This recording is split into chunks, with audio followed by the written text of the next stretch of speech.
Hey you guys, welcome back to my channel. So today's video is going to be a comeback review on three groups, EVERGLOW, LOONA, and GFRIEND. This week was a huge week for girl group stans, so I feel like I just had to talk about it. I don't normally do comeback reviews because I usually don't have that much to say, but these comebacks I had a lot of opinions on, so I decided that I just had to make a video on it. But yeah, with that out of the way, let's just get into the video, starting off with EVERGLOW's comeback. A quick disclaimer before we get into the video, I do this in literally every single video, but these are just my personal thoughts and opinions. I am not trying to tell any of you how to feel about these comebacks. These are just what I feel about these comebacks personally. If you feel some type of way about something that I said, that's fine. Just please be respectful. I'm not trying to hate on any of these groups, and I'm just trying to state my opinion on these comebacks in a respectful manner, so I would appreciate it if I got the same amount of respect back. But yeah, with that out of the way, let's just get into the video. I love Dun Dun. I thought that the title track and the mini album and the music video and the visuals were all amazing. I wasn't too crazy about the choreography, but I definitely think that it's a step up from Adios and Bonbon Chocolat because I didn't really like the choreography for either of those, but I do find myself more attached to the Dun Dun choreography. But now on to what everyone's been talking about with this comeback, the line distribution.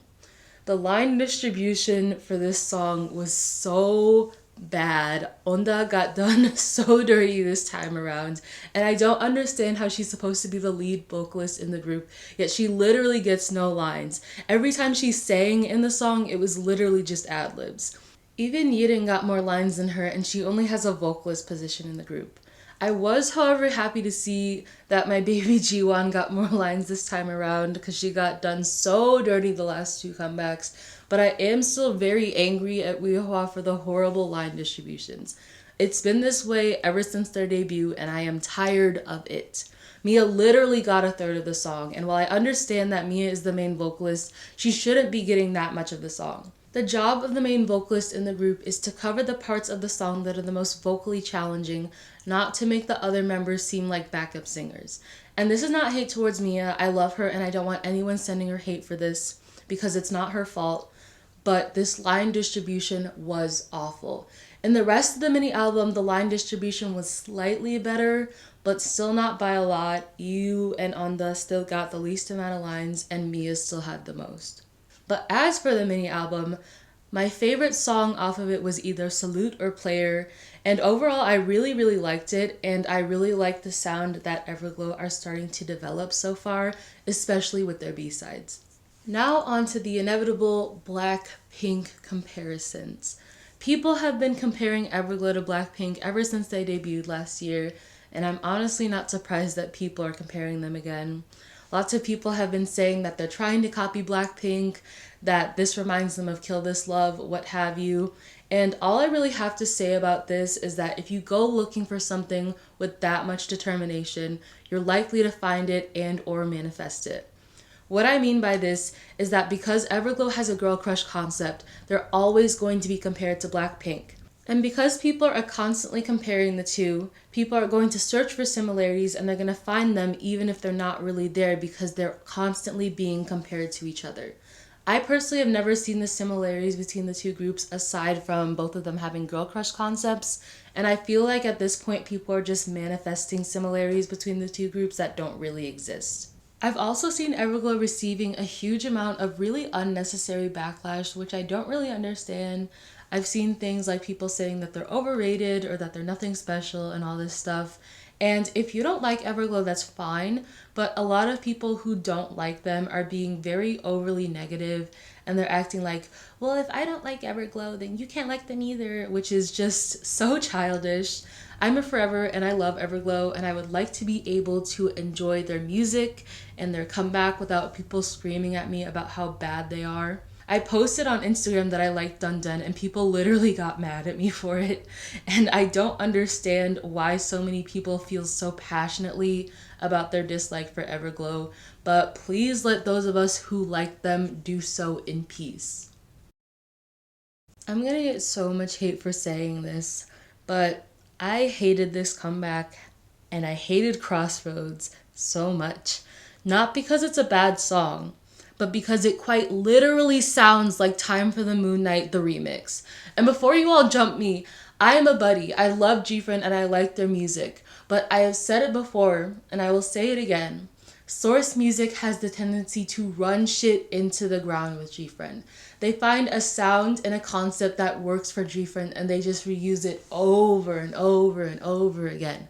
And there's nothing wrong with using a sound and concept that works for a group. You know, if something works for them, you know, keep using it. But Source music follows the pattern or the trend that they've created for GFRIEND so closely that they're literally just releasing the same shit over and over again.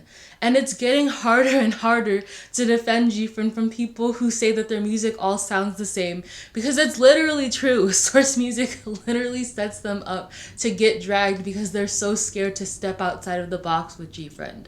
Even parts of the choreography reminded me of Time for the Moon Night. As for the mini album, it was really nothing special, and the only song I really liked and can see myself listening to again is Labyrinth, and I honestly felt like that should have been the title track instead of Crossroads. The one thing I did, however, like about this comeback is the music video.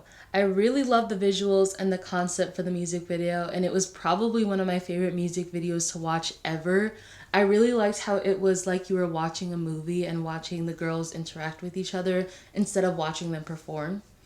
I also know a lot of people have been saying that the music video reminds them of Run by BTS, and people have been accusing them of plagiarism. I really don't see the similarities aside from the fact that both of the music videos are like movies where you're watching the members interact with each other.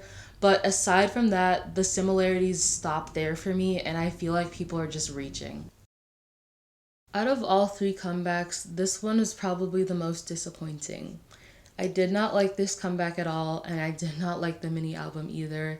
And I'm really upset because I really wanted to like it, and I just don't. So What reminded me way too much of something that ITZY would have released, and it sounds like the typical 4th gen music, and I just was not hoping to hear that from them this time around. And if you follow me on Instagram, you know how I feel about 4th gen music. I feel like a lot of it is just very noisy and kind of boring to listen to, and I had so much hope that LOONA wasn't going to follow the trend and that they were going to do something different, but unfortunately they did not. The line distribution for this comeback was fucking horrible. Vivi got no lines. This was also LOONA's most rap-heavy OT12 song, and Gohan and Yeojin, who are the lead rappers in the group, got the least amount of lines next to Vivi. It does not make sense. Speaking of which, I hated the rapping. It was literally the worst part of the song for me because it just felt like they were yelling at me and there was no cohesiveness to it. Maybe, just maybe, if BBC had utilized LOONA's lead rappers the right way, it would have sounded better. The only thing I really liked about this comeback was the choreography. Though I did not like the song, I felt like the choreography really flattered the song, and I will definitely be watching the live performances for the choreography specifically. Overall, I was just really disappointed with this comeback because it was their first comeback in a year, and it was just so underwhelming for me personally, and I'm just really sad because I really wanted to like it and I just don't. And I will still continue to support LOONA because I love them, but I will just have to do it without being able to enjoy the music that they released this time around. So that's all for this video. I hope you guys enjoyed. Once again, please remember that these are my personal opinions and I'm not trying to hate on any of these groups. But yeah, that's all for this video. I love you guys and I will see you in my next one. Bye!